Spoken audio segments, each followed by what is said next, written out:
Welcome to the Family Office, planning for the people who matter most. Speaking of truth, looking at what's going on with Venezuela, usually we don't talk about international topics, man, but you certainly wanted to have this conversation. And I had a chance to see the video you sent me from Fox News about your best friend, President Biden. And so I wanted to get your take on what Fox News said about what Biden said. I do have some thoughts about that. And then also just how are you feeling about how this drug traffic, bombing, Venezuela threat, in this whole scenario internationally, and how the Trump administration in general and Hegseth in particular is handling all of this. What are your thoughts about everything? All right. I sent that video to you, and I don't know why. It was like a gift from heaven. Like it came like packaged in the most expensive wrapping paper with it came with a big, beautiful bow on it, just for you. It came with a massive gold and red bow that said Trump on it. It said, here you go. No, really. To be more serious on it, look. Send me that link so we can put it in the editorial so folks will know what you're talking about. I'll know exactly what you're talking about. Let's go after the drug lords where they live with an international strike force. There must be no safe haven for these narco-terrorists, and they must know it. Oh my, have things changed in the Democrat Party? Now they prefer a softer approach. If these boats are full of drugs and narco traffickers, why not interdict them? Show to the country, show to the world the drugs and the terrorists, the narco terrorists. And give them some hot chocolate too. Great idea. Let's hire them all lawyers as well. Now, you see how Trump has them all trapped here? He wants to make America great again. They want to make drug running safe again. Look, I don't want to make light of anyone's life, whether they're a good person or a bad person. I'm not the creator, I'm not God, so I don't want to make light of that. But there's a lot that you just asked me, but yeah. First and foremost, I am not a proponent of the war on drugs. Never have, never will be, just not. I think it's a waste of government resources. I think it's a waste of time. And I think it's counterproductive. And I think that the government just screams hypocrisy in that why do we make this stuff illegal when the government has needle programs and methadone clinics? Like the government pays for areas in California. Well, they don't pay, you pay. The taxpayers pay, the people that pay California state tax pay for places where people can go and get needles. I don't want to use the word free.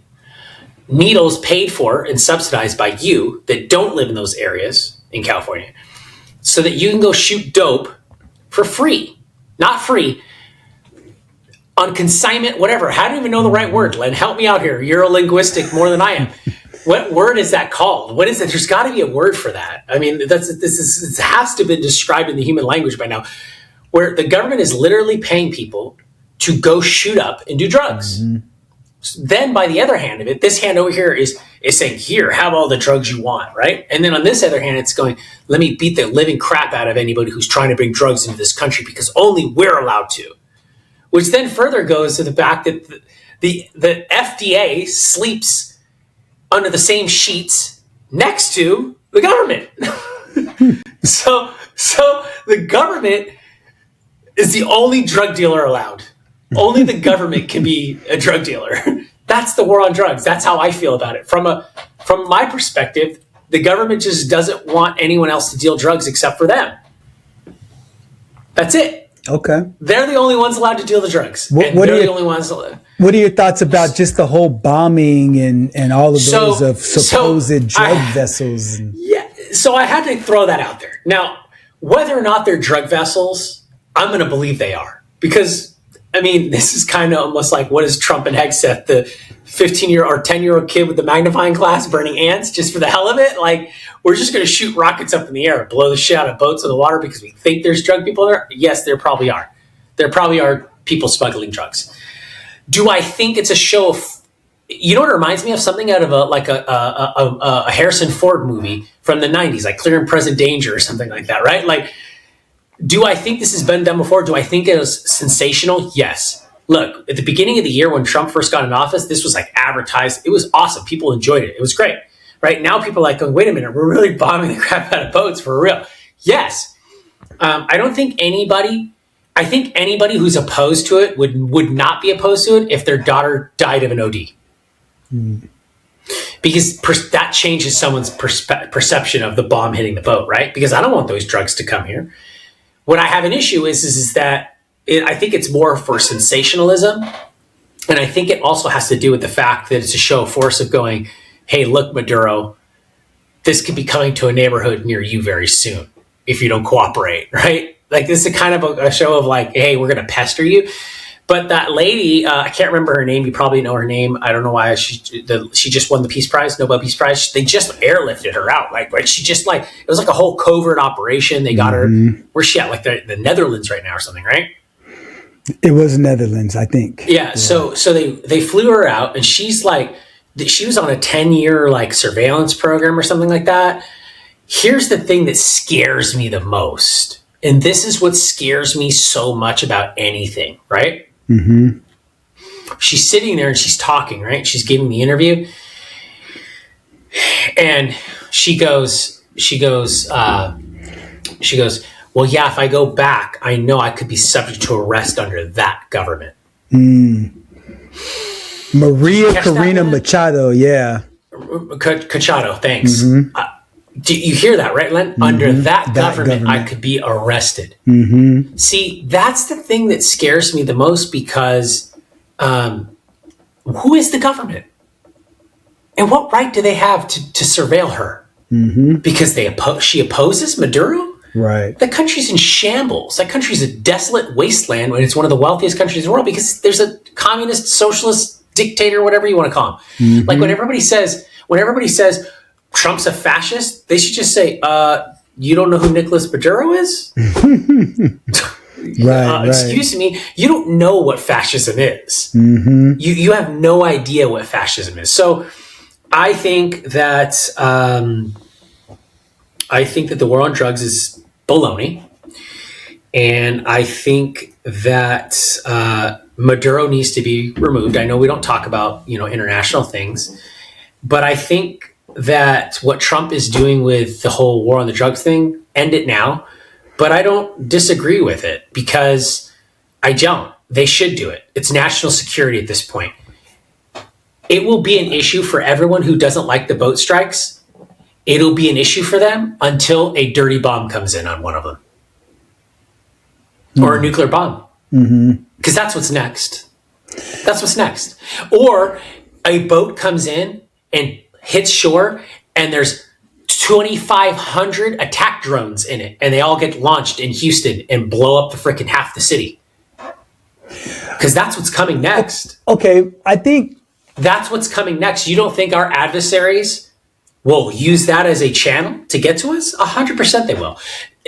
That's why I think it's important. And going back to it, Len, because I had to bring it up because nobody likes what Trump's doing, but our good friend Joe Biden, because the internet doesn't forget, we should be boat striking the crap out of everybody's, I think what his words were almost.